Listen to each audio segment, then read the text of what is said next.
Hi everyone, this is Coach Jen, a dealer from Silverpreneur Corporation. For today's video, I will be showing you how to send load in TPC, how to send load in retailers and also to our customers. Some of the people I know, they told me that they told me na gusto nila mag TPC retailer or dealer pero ayaw nila, hindi sila tumuloy kasi baka daw mahirap gawin, mahirap mag-load. But it's not, it's very simple and very easy. So now I'll be showing you how kung paano. Let's start. This is the product loader or TPC product loader app.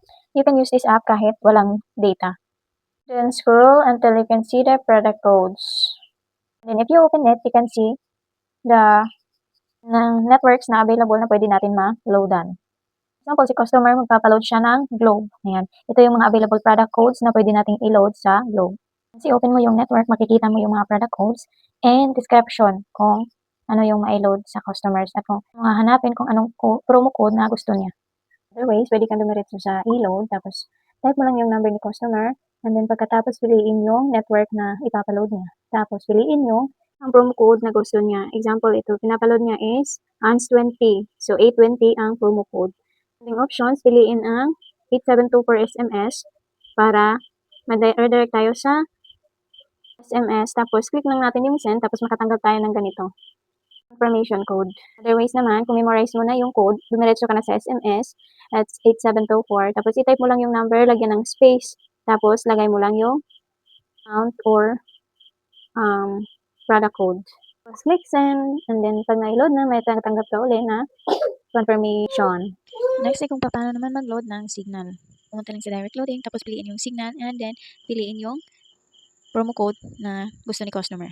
And then type the account number, and then click send para redirect sa SMS. Kung memorize mo na yung command, pwede ka nang dumiretso sa SMS. Very easy lang ang mag-load ng signal at satellite. Pare-pareha lang sila diretso sa direct loading. Siyempre, after mo send, makatanggap ka ng ganitong confirmation. Next naman, para sa mga dealer kung paano mag-load kay retailer. So, ganito lang, direct lang sa SMS, tapos type yung number, and space, LC, amount. Dapat huwag kalimutan na lagyan ng LC para maging load credit. Ang matatanggap ni retailer, hindi regular load. Always remember that, lagyan ng LC. So, next ay kung paano mag-load ng satellite.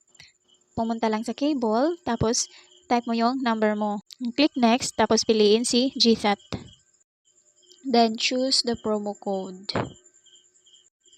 For example, GSAT 99. Then, click send para ma-redirect tayo sa SMS. Then, click lang ang send. Tapos, may dalawang message tayong matatanggap. Ito yung confirmation message. Tapos, ito yung message na may PIN na gagamitin natin na i-register natin sa web. After makatanggap ng PIN, ay pumunta na sa Chrome at i-search si GSAT Asia web loading. Tapos, type lang dito yung box number and PIN sa baba. Tapos, click submit. Ganyan lang ka-easy mag-load ng GSAT. So that was the process. It's very, very simple and easy. But if you have any more questions, just feel free to comment in the comment section or send me a message. That's all. And thank you so much for watching. Bye-bye.